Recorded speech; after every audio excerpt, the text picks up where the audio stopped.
En direct de chez vous, Jean-Michel Lamazerolle, RCF Charente.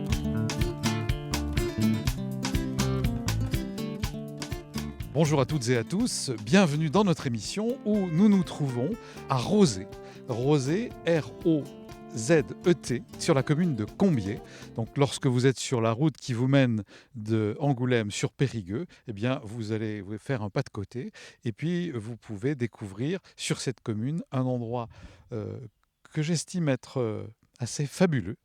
J'ai la chance depuis de nombreuses années, très nombreuses années, d'être passé à côté de ce lieu fort souvent pour me rendre dans le Lot notamment. Et je passais à Rozay sans savoir qu'un jour, eh bien, je pourrais y faire une émission. Et je passais à côté d'un bâtiment, d'une ancienne église, une chapelle, je ne savais pas trop, enfoui dans les ronces, avec de la végétation qui poussait sur les murs du chœur.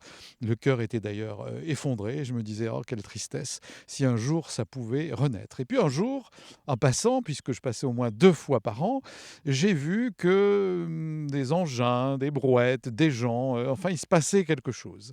Et puis aujourd'hui, lorsque nous enregistrons en ce mois de juillet 2025, eh bien, nous avons une église, une chapelle, enfin on va faire l'histoire de tout ça, qui est entièrement reconstruite et on peut voir la dimension de ce bâtiment et l'histoire de ce bâtiment. Et pour faire cette plongée dans cette histoire d'hier jusqu'à aujourd'hui, eh bien, j'ai la chance d'être avec la propriétaire des lieux, Kate Douglas, et puis aussi Marie-France Derex, qui est vraiment quelqu'un, j'allais dire, d'incarné sur le territoire, avec sa famille depuis très très longtemps, et qui a été aussi fort longtemps membre de l'association qui soutient, qui a soutenu et qui soutient encore, puisque l'association existe toujours, eh bien, ce lieu si particulier de l'église de Rozay. Bonjour Kate et bonjour Marie-France. Bonjour. Bonjour Jean-Michel. Alors, je suis ravi d'être là. Kate, je le disais, vous êtes la propriétaire des lieux. Est-ce que vous pourriez, j'ai fait une un peu longue présentation, mais vraiment j'y tenais parce que cet endroit, j'y tiens aussi beaucoup. Il est cher à mon cœur. Et que vous nous disiez où nous nous trouvons. Alors nous sommes dans la forêt d'Orthe et on est en Charente, mais on limite avec la Dordogne. C'est quelque chose qui était propice pour les grands montins, être à la frontière entre deux endroits, deux territoires. C'était facile pour eux de renoncer une partie pour aller dans un autre s'il y avait un souci. Bien, alors Kate, moi je voudrais simplement dire qu'on l'entend un peu à votre accent. Comment vous êtes arrivé ici? Vous êtes enfin comment dire, beaucoup intéressé à l'histoire grand-montaine. Alors, il faut expliquer maintenant que vous nous avez campé le décor et le lieu où nous nous trouvons, nous dire ce que c'est que l'ordre de Grandmont.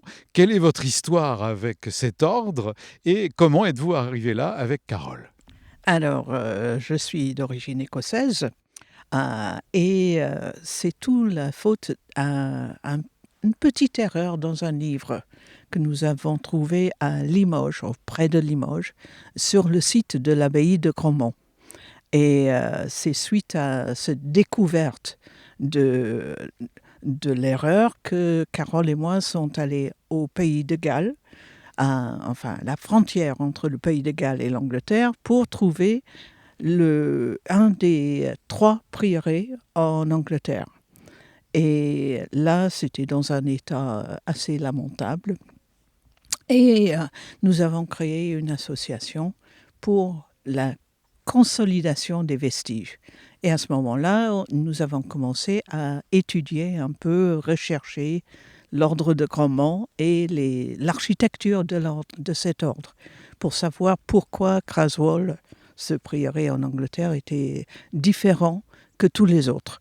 Et c'est pour ça que Rozay étant mi-chemin entre Saint-Malo et Toulouse, où nous avons découvert qu'il y avait des fouilles, que nous sommes venus en 83, 84.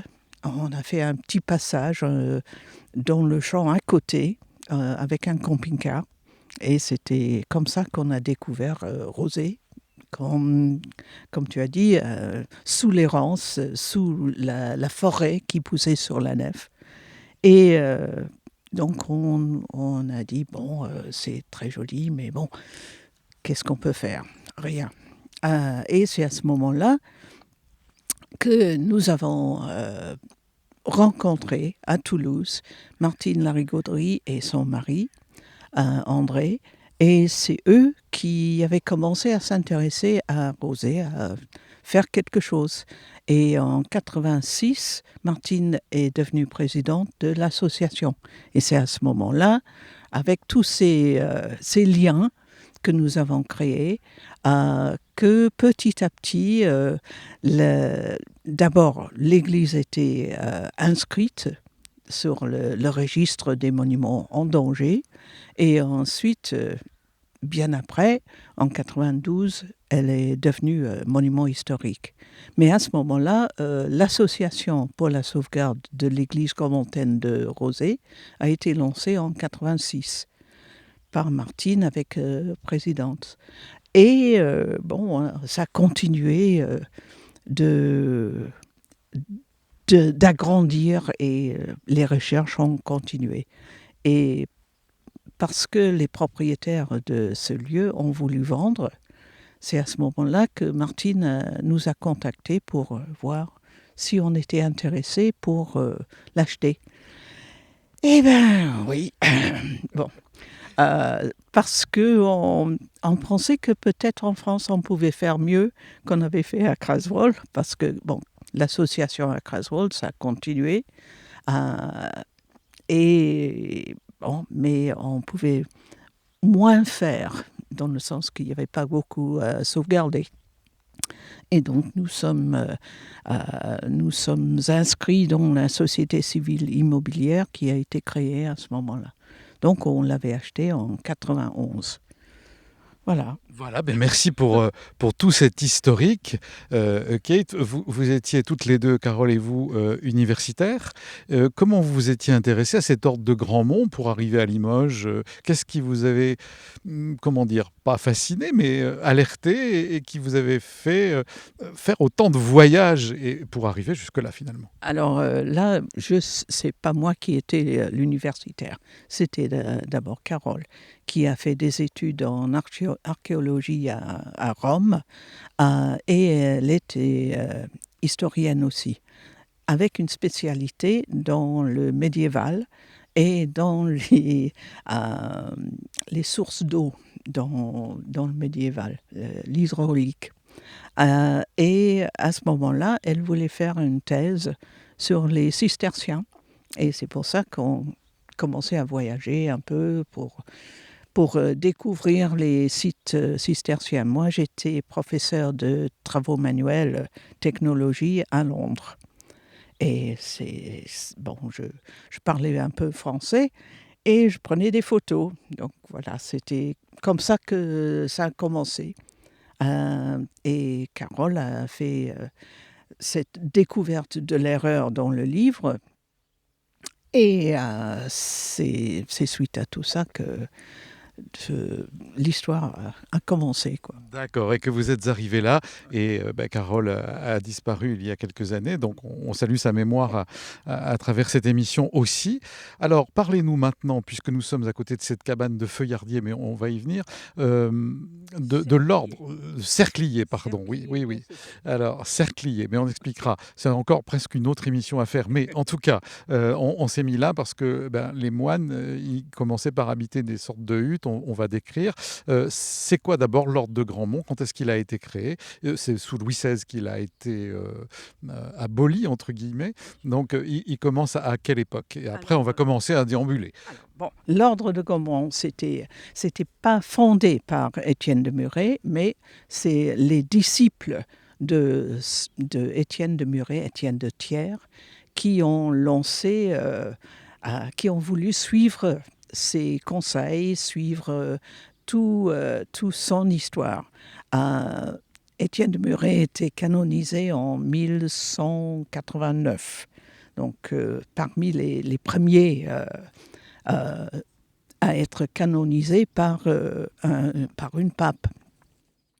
Et l'ordre, c'était fin 12e, et essentiellement que les moines, que les frères, les disciples avec Hugues Lacerte, qui ont lancé l'ordre après, qui est devenu l'ordre de Grandmont. Ça suivait un peu la règle des bénédictins, et donc c'est à partir de ça que la règle de l'ordre de Grandmont a été faite. Et l'essentiel pour l'installation des Grandmontains, revenons à cette petite cabane, c'est qu'il fallait s'installer dans les bois, à côté de l'eau. Et là, c'est un lieu vraiment idéal. Rosé, c'est un lieu qui a été habité depuis le préhistoire. Nous avons justement découvert dans les fouilles qu'on a fait, on a des lithiques qui sont du préhistoire. Et c'était presque une usine de fabrication de lithiques. Mais bon, les moines, ils arrivent, les frères, ils arrivent dans les bois, il fallait un abri. Et donc, c'est là où ils sont installés. C'est pour ça que, la loge du Cerclier, c'est un peu pour montrer le passé des moines, mais aussi le passé dans le temps de ces lieux, de la campagne autour d'ici, où il y avait beaucoup de cercliers. Bien, alors on est entouré des bois, il y a l'arboretum du Clédou juste à côté, et qui est une petite merveille. Je vais demander à Marie-France Derex de nous décrire un peu cet endroit, parce que dans sa famille, son beau-frère travaillait, lui, comme justement cerclier, c'est-à-dire ces cercles de châtaigniers qui entourent les barriques, pour permettre, s'il y a des vers qui s'installent dedans, eh bien, à nos amis de Cognac de prendre des mesures pour que ça n'attaque pas le chêne qui fait la barrique. Donc, les cercliers, c'est très important, et encore aujourd'hui, ça se fait toujours. Alors Marie-France, vous pouvez nous décrire un peu cet endroit et qu'est-ce qu'on faisait là-dedans, et on reviendra aux moines et on va commencer à déambuler, car le temps tourne. Oui, ça va très vite. Je crois que les loges, tout au départ, il faut savoir qu'il y a eu des forges. Et pour forger, il fallait du minerai, il fallait du bois pour faire le feu et il fallait de l'eau pour tremper. Donc, je dirais, les premiers abris ont été faits essentiellement pour pour abriter ceux qui exploitaient le bois, qui créaient les charbonnières et tout ça. Ensuite, il y a eu cette évolution et il a fallu faire des cercles. La réalité, c'est que les cercles protègent les tonneaux essentiellement pour que la bande qui bouche le tonneau soit protégée lorsqu'on roulait les barriques. Donc ça faisait l'épaisseur de la bande et ça encerclait donc la barrique. Voilà. Et c'est toujours vivant pour la Bourgogne, le Bordeaux et bien sûr tout le Cognac. Et cette loge, elle est faite essentiellement de châtaignier, du châtaignier entre 7 et 9 ans, qui est tressé. Les arcs, je dirais, notre structure première romane, ce sont les arcs tressés avec du châtaignier enterré de chaque côté.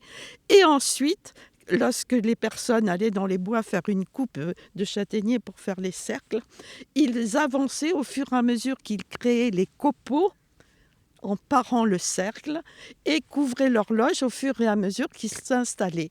Donc je crois que là, on a un des premiers monuments au milieu de notre forêt du Clédou. Bien, mais vous avez parfaitement résumé la chose.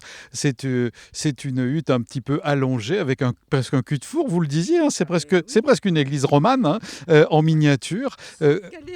Sauf qu'elle est orientée à l'inverse d'une église. C'est-à-dire que l'entrée, elle est côté est pour recevoir les premiers rayons du soleil, voilà, et la sortie est fermée, l'ouest est fermé pour nous protéger de la pluie, puisque essentiellement dans notre région, la pluie vient de l'ouest. Alors que notre église, c'est l'inverse. Elle a la lumière du matin et elle est vraiment, inversée. La sortie était côté ouest. Donc nos moines, Kate, Oui. ils arrivent, que ce soit ici ou ailleurs, mais partons d'ici. Et ils commencent eux aussi à essarter, comme on dit. Il y a souvent des villages qui s'appellent les essarts, ça vient de là aussi. C'est-à-dire nettoyer, déboiser pour commencer à construire. Et ils s'abritent dans des sortes de huttes comme celle-ci. Ouais. Oui, exactement. Enfin, on suppose. On suppose. On ne sait pas vraiment. Mais bon, ça prend quelques années quand même de creuser les fondations, de former et de construire un édifice comme celle-là. C'est évident qu'il fallait des abris. Alors, est-ce que les moines étaient vraiment là pour construire tout? On ne sait pas. Sauf que dans la règle de Grandmont, les frères, les moines, ils avaient le droit de travailler avec les gens de l'extérieur à condition qu'ils mettaient le capuchon. Donc, voilà.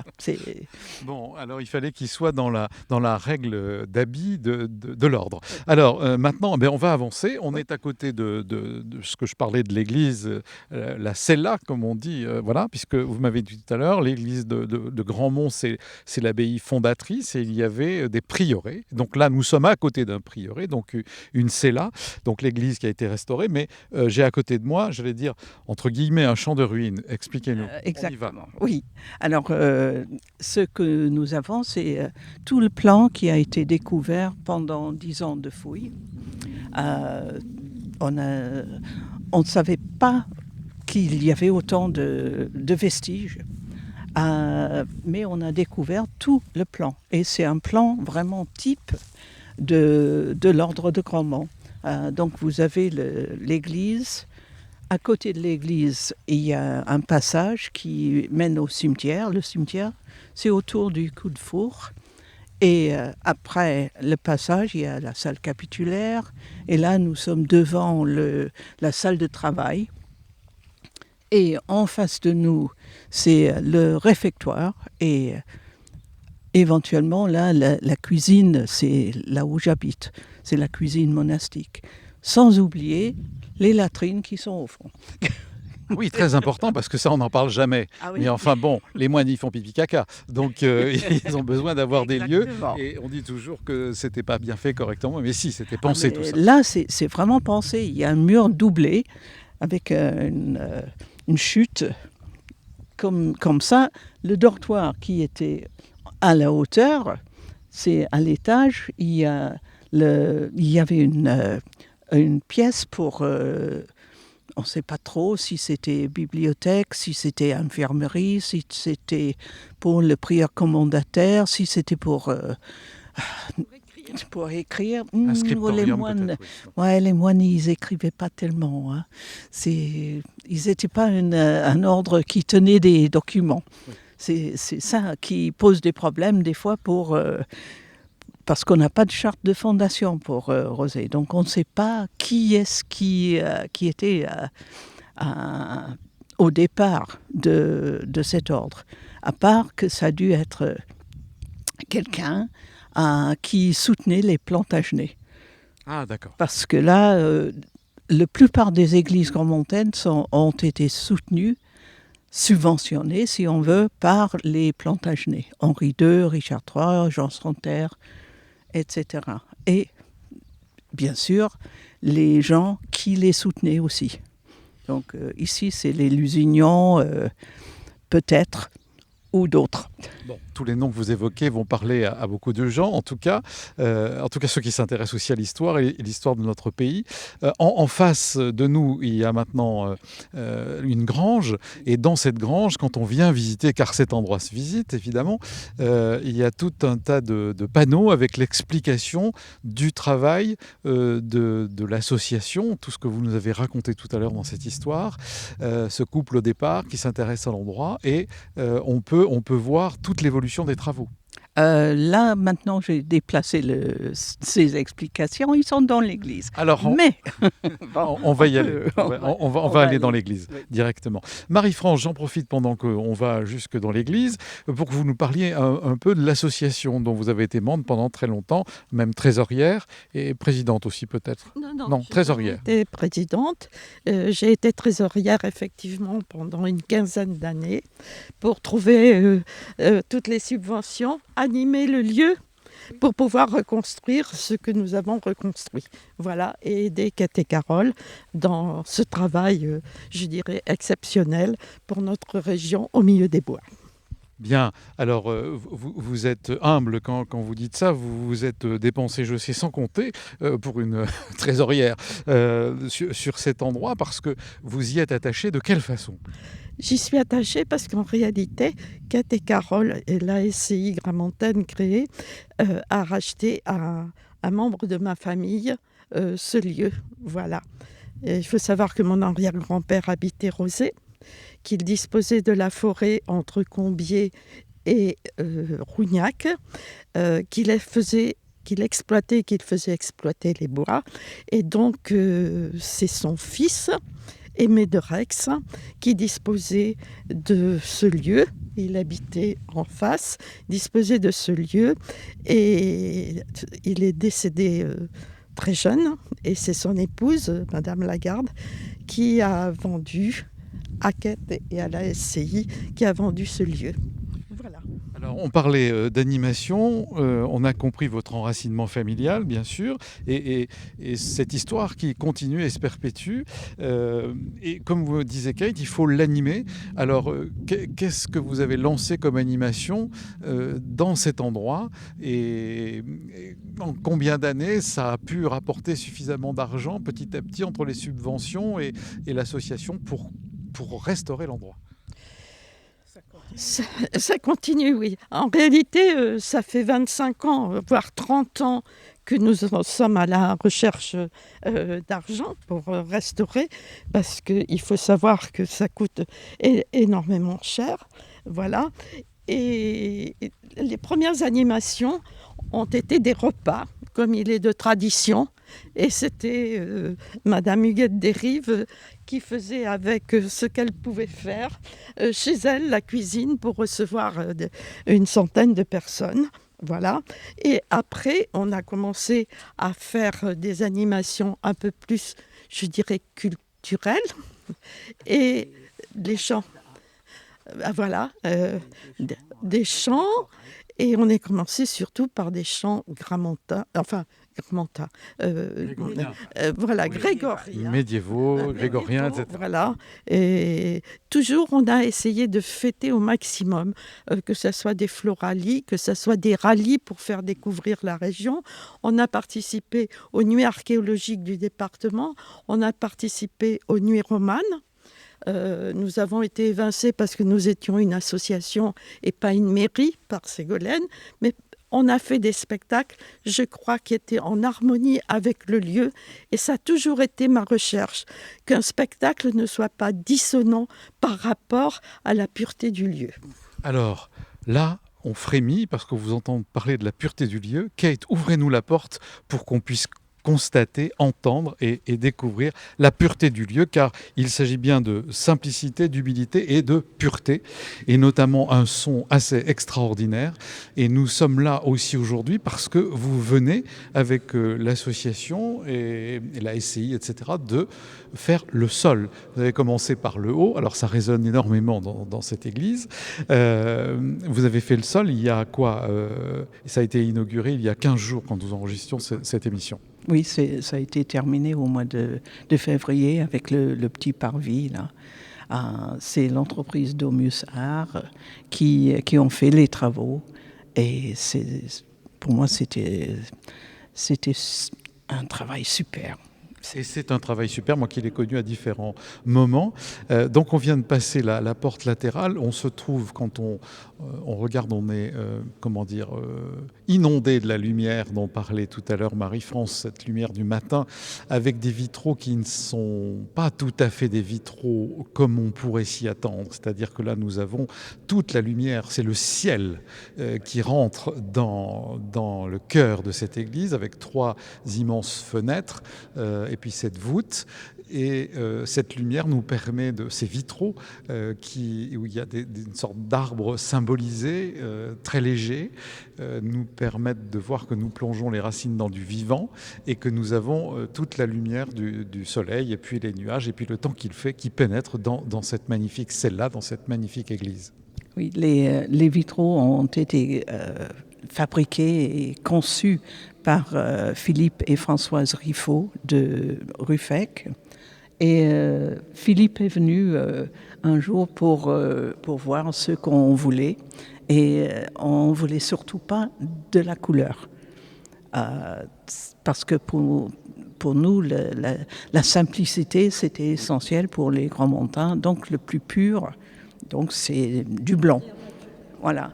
Mais on voulait quand même des textures dans le verre. Et on pensait que c'était faisable de faire quelque chose. Oui, vous ne vouliez pas juste des vitres, vous vouliez qu'il y ait du symbolisme et qui évoque les vitraux, qu'on s'aperçoive qu'il y a bien des vitres parce que c'est tellement clair qu'on aurait pu croire que c'était ouvert, mais que ce soit léger. Oui, exactement. On a eu l'exemple